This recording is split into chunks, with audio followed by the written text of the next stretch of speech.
You're listening to Outside the Jersey podcast with Alex Playtez. What's going on, guys? Thank you guys so much for tuning in to today's episode. Today we have the former second overall pick from the 2003 WNBA Draft, Chantelle Anderson. On top of having a successful WNBA career, she started her own entrepreneurship business as a motivational speaker. She also is the host of her very own podcast called Go Sis. We dive deep into her background and learn a little bit more what she's like outside the Jersey. Thank you guys so much for listening to Outside the Jersey again. Today we have Chantelle Anderson, who is a former WNBA player and as well as a motivational speaker and is the host of her own podcast. Chantelle, thank you so much for joining me today. Yay! Hi, Alex. So excited to be here. Thank you for having me. Of course. If we can get right into it, Chantelle, want to know right off the bat, tell me a little bit more about yourself and what do you like to do in your free time? Oh my gosh! Well, in my free time, I love to go to events. I live in LA, so there's always something fun going on. I was at a friend's connection backyard barbecue last night, so that's always fun. I spend a lot of time with my church family as well. My faith is really important to me, so spend a lot of time with them. And then my family, my blood family, actually lives like 10 minutes away from me, so I'm hanging out with them too in my free time. Going back into the beginning of your journey, Chantelle, what made you fall in love with basketball? Oh man, well, so I did not like basketball at first, like at all. The first sport I actually started playing was soccer. I was a goalie. I loved soccer, but I was really tall, and my dad had played basketball as well, and so he wanted me to try it, and so I tried it. Didn't like it at all, but he wouldn't let me quit. He was like, "No, you need to do it for a little while." Um, just to see, it was because he had people in his life that allowed him to quit when he was younger, and he had always regretted it, and so he was like, I'm not going to let you quit. And so eventually I fell in love with it. I think it was around sophomore year in high school that I was really like, okay, all right, I love this. I'm really glad I'm doing it. And then by the end of junior year, going into my senior year, I quit all the other sports that I was doing. I was doing eventually volleyball, basketball, and track, but I ended up quitting volleyball and track and just focusing on basketball so I could like train for the USA team and all that. Gotcha. And so obviously you had a successful career in high school leading to a Division I offer at Vanderbilt. Mm-hmm. And you had a very successful career at Vanderbilt, being the third player to have their jersey retired at the school. Mm-hmm. Yeah. Um, and so can you tell me a little bit how that experience was like in your playing career over there? Yeah, man, I love Vanderbilt. It was really important to me to go to a school that um, was strong academically and strong athletically. I love that they played in the SEC, which is a power conference. And so I just loved my experience there. It was actually funny. One of the first times that I, was on campus as a freshman, I was hanging out in the gym with my coach. And I looked up at the other jerseys retired, and one of them was Wendy Schulten's. She was the all-time leading scorer at Vanderbilt. And I said, Coach, I want to break her record. And, before I had ever just played a game or even did a practice, I was like, I want to break her record. And he looked at me and he was like, okay, if you're willing to work for it, I'll help you. And from then on, we worked together, and he really helped me. He helped me not only become a better basketball player, but a better person, a woman who could go after what she wanted, someone who was able to handle the spotlight and the pressures that come with the spotlight and success and pressure and all of that. Like he helped me to grow into someone who could handle those things, while at the same time getting a first class education at Vanderbilt. So I'm just really grateful, for the journey and how it has really just impacted my life, continued to impact my life, just even since after graduating. So. And so you had multiple 20-point scoring seasons at Vanderbilt, which led you to being drafted second overall by the Sacramento Monarchs. Uh-huh. Um, And when you were drafted, the WNBA was in its earliest stages. So can you tell me about it? Just call me old. No, I am not. I am not calling you old. But I am. tell me about how that experience was when the WNBA was at its infancy, and playing in that era. Yeah, no, definitely. So the WNBA actually started my I think my sophomore year in high school. And so I remember just hearing about it and I was like, "Oh my gosh," immediately. I was like, "That's the goal." Period, right? Like we gotta go. And then obviously went to college and was blessed enough to get drafted.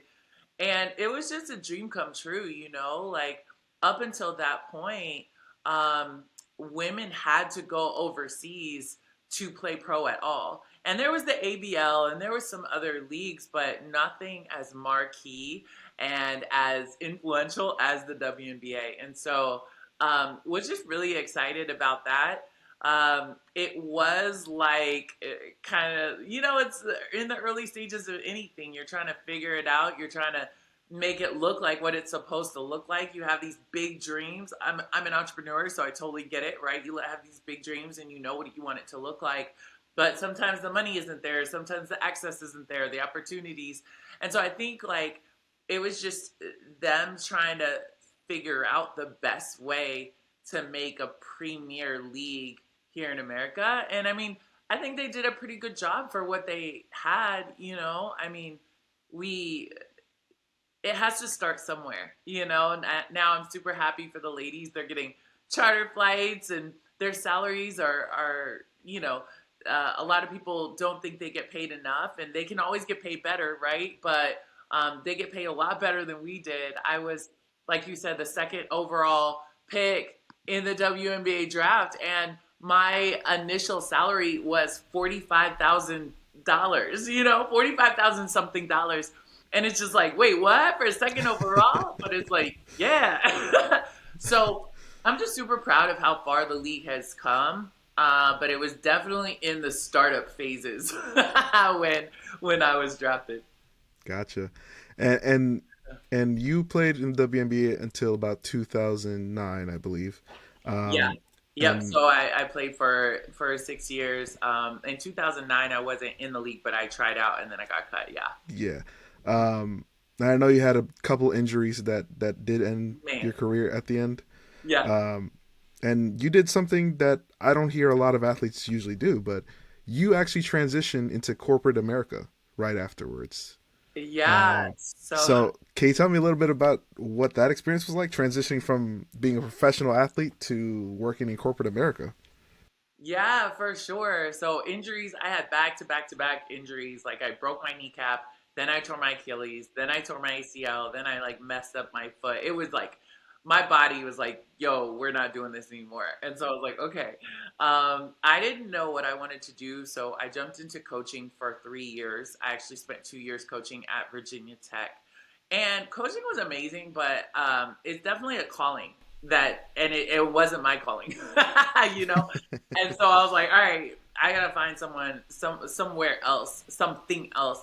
And I met someone who he had been a coach before, but now he had freedom and he had money. And I was like, yo, what do you do?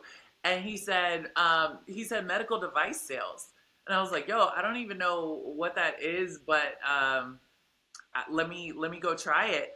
And so I went to shadow him for a day, and I was like, wow, um, I do this for recruiting all the time. Like this is just recruiting in another title. And as a coach, that's what I do, and I was good at it. And so I said, okay, let me put out some resumes for med device sales, and I ended up getting picked up by Stryker, which was an amazing company. They love athletes. They call us corporate athletes. So I was selling hospital beds into hospitals, which was very random, super crazy. It was a super long sales cycle, which means it can be between 6 and 18 months where where between then where you get the sale, right? And so you have to be very strategic and work in the whole angles and everything. And yeah, it was just really beautiful to get to kind of manage a territory and do my own thing.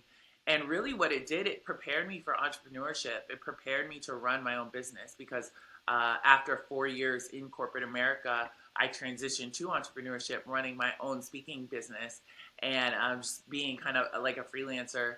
And I love it, but sales and recruiting really prepared me for that. And that leads perfectly into my next question, which was, how did you feel like your success in corporate America um, led you to starting your own company as being a motivational speaker? Yeah, so I had always wanted to be an entrepreneur and have my own thing. I always wanted to speak and write books. And even since a little kid, right? Even though I was super shy growing up, I was just like, oh, well, I have something to say, you know? And so I think just preparing like as a coach in basketball in college, you're also a recruiter, and so you manage a territory. You recruit different areas, which is the exact same thing as managing a sales territory, right?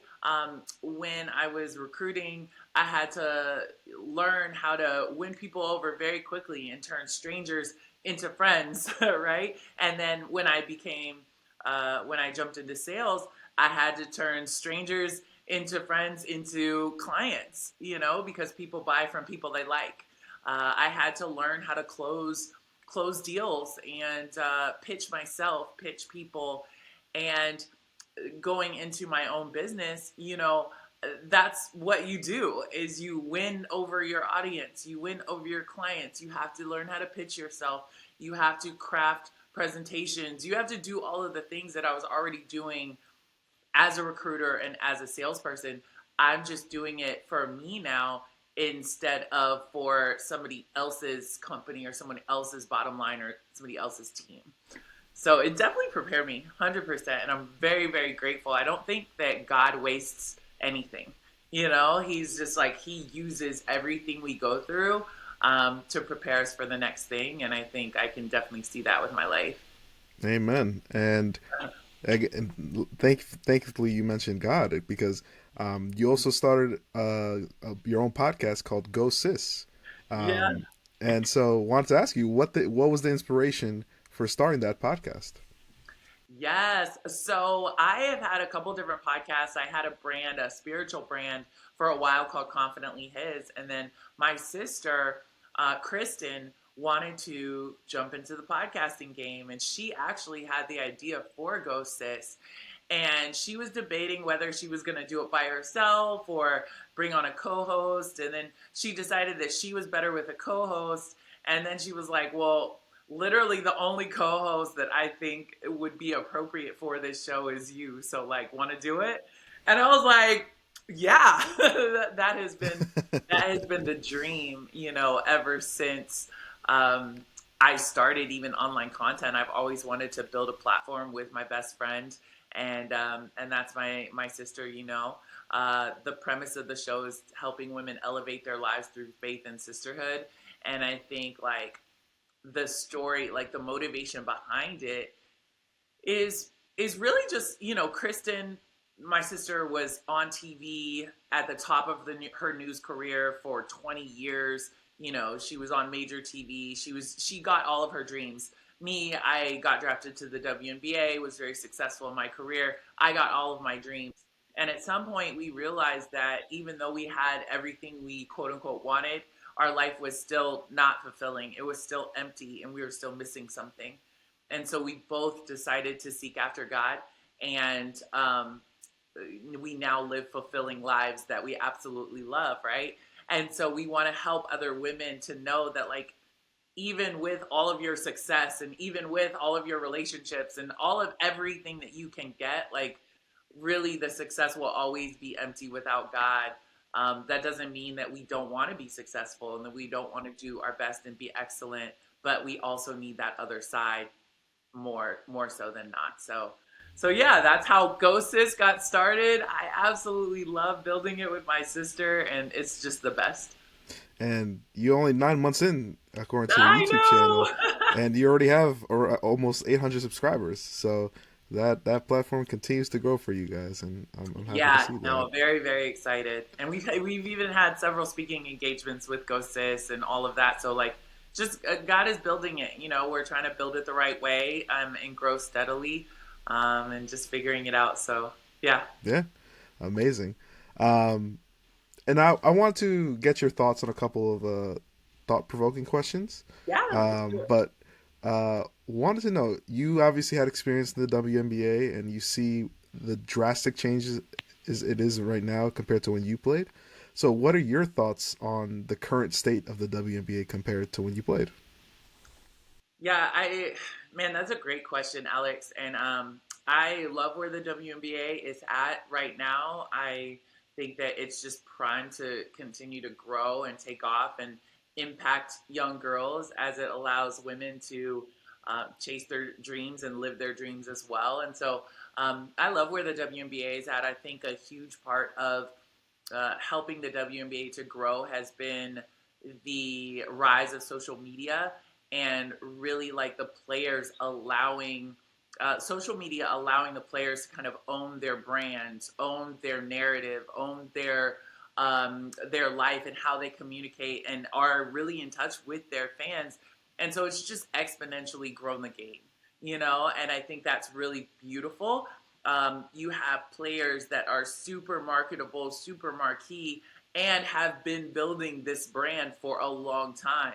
Like we didn't have social media when I was in college. Like I wasn't thinking about the fact that I was a brand from high school. Like, and so you have these women, these young women that are super savvy and very smart when it comes to how they're portrayed in the media and how they want to be branded, how they want their stories to be told, the things that they will represent, the things they won't represent, and what that should look like. And so I think the WNBA is an additional platform to help, but it's kind of like a co-branding because these women are platforms and brands in themselves. And then so the WNBA is helping them, but they're also helping grow the WNBA. And so it's just a beautiful partnership, and I'm super excited for where it can go. Yeah, and I mentioned this to you before we even got started, but like the purpose of this podcast was to highlight how far women's sports has even come in the first place. Yeah. And like I know the WNBA is the catalyst right now, being at the forefront with Angel Reese, Caitlin Clark, all those other people. Mm-hmm.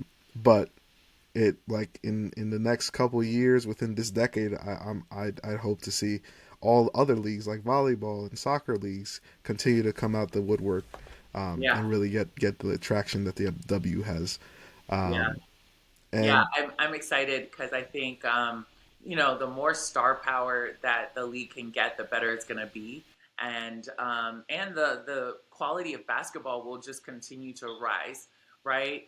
You have girls starting so young now playing the sport. Why? Because they see women who they can be like, And for me, like there wasn't a lot of girls that were playing at such a high level at such a young age, and so the quality of the league will continue to get better on the court as well. And so I think like for other leagues, it's that star power. I think of soccer when what's her name? Trinity Rodman, right? She comes in and she's like a star, and all of a sudden like an audience of people who were not like maybe paying attention to soccer before are now paying attention because of who she is, right? And so the more that you have these other stars coming into a sport, the more that women's sports is going to grow. I mean, like Serena and Venus Williams, obviously, like tennis. Wasn't nobody watching tennis before Venus and Serena, okay? Like, I mean, people were, but not certain people, right? So I'm just like, the more we can get more stars coming into these women's leagues, the better it's going to be, It's yep, going to be yep, amazing. I agree with you. And perfectly, you're leading perfectly into my questions, Chantel. Because Listen, let's go. speak. That means you love Alex. Because speaking of role models, I know you mentioned you not being able to see too many high level athletes at that level growing Yeah. up, but now that you are in that position of being a successful woman of color in business, athletic career, and being an entrepreneur, what is something you wish you knew growing up that maybe the younger generation today can hear from you, as they see this rise of women in sports and women in power, honestly. Yeah. Oh man. I think one thing that I always hear is like if you can see it, you can be it. You know, like I remember when I was younger, I the Portland Power came and that was the ABL team, and they came and they did a like an exhibition right down the street from my house, and I went and I saw Natalie Williams play, and she was the first woman that I was like, yo, that woman is a beast, and I want to be like that, right? Like by that time I was already playing basketball, you know. I remember the first time I met Lisa Leslie in person. I was in high school, and it was at a Blazers game, and the Nike rep took me down to meet her, and I was just like freaking out. I was like, oh my goodness! But I loved Lisa because she was a boss. You know, she was a baller. She was so good. That Olympic team was so good. But what I loved about Lisa, and I think what we're seeing in women's sports a lot, is like she wasn't just an athlete. Even back then, she wasn't just an athlete. She was a speaker. She was a model. She was super, you know, she embraced her femininity. She embraced who she was. And she treated herself as more than an athlete from the beginning. And so when I saw that, I was like, okay, I want to be like that. And because she's like that, I can be like that. Right. And so I think the younger girls have such a great opportunity to see so many role models, you know? And so I would just tell them, if you can see it, you can be it. But then the other piece of advice that I would give is, this is the piece of advice that I always say I would give to my younger self. You know, like what advice would you give to your younger self? We're asked that all the time. And I would just say choose God earlier. Choose God earlier, because I wish, you know, all the success, all the opportunities, all the access, it ended up leaving me empty and broken. And yeah, I was successful, but at the end of the day, like I was broken, because a lot of the reason, because of the access, because of the things that I could get to and get into and do. And so I would just like choosing God is one of the best ways to protect yourself from you and from your success, you know? So you can see it, you can be it, but the other balance to that is choosing God, so that like you don't become automatically everything you see or everything you want. Love that answer, Chantel. Love that answer. And the time is going by super quick. It feels like we just started, but I only have a couple of questions left for you. All right. And the last part of the show I want to get with you is do little quick icebreaker questions, rapid fire, just so that people can get to know you, who Chantelle is, a little bit more, right? Okay. So if you don't mind, we're gonna get started. We're gonna do this in less than 10 seconds. If you can just answer rapidly, all right? Okay. Are you ready? Yeah. What is your favorite food to eat? My favorite fruit? Food. Oh, food. Carne asada nachos. Okay. Are you a dog or a cat person? Dog, 100%. Oh my gosh, please. Staycation or getaway? Getaway, but both. Can I have both? You can. Where? Part two of that question. Where would you get away to? Somewhere just somewhere beautiful. I don't really care. I just want to be surrounded by beauty, and somewhere that I can like explore, and somewhere warm. Okay. Favorite memory of your playing career? Man, hate to get a little sentimental here, but you know, my dad passed away in 2020, and so really at this point, it's anytime he was watching my games, or maybe like shooting outside in the driveway on our basketball hoop. Gotcha. Favorite WNBA player to watch currently? Ah, man, Asia Wilson. She's so amazing. She's so good. And last but not least, what is the best piece of advice you've ever been given? The best piece of advice I've ever been given is that the answers are in the Bible. I know that's not basketball advice, but that's just like literally the best the best advice. Just the Bible has the answers to literally everything. Can you explain that a little bit further? Yeah, I mean, like I don't know, like anytime I'm sad or anytime I'm struggling with something or anytime I need to make a decision or anytime I need to get through a hard time, I think I go to the Bible. And I was just actually talking to a friend yesterday. There's a scripture, it's Psalm 119, verse 105, and it talks about how the word is a light into our feet and a lamp into our path. And so I always think of like going through life with a flashlight, and you're walking through a dark place and you have a flashlight. And the flashlight isn't big enough to light up the whole room, right? But it is big enough to the point where you can see right in front of you where you're going. And I look at that as how this life is. This life is pretty dark sometimes. And no matter how glitz and glam and all the amazing things that we have around us, it's still dark and we can feel it. And it's getting darker every day, right?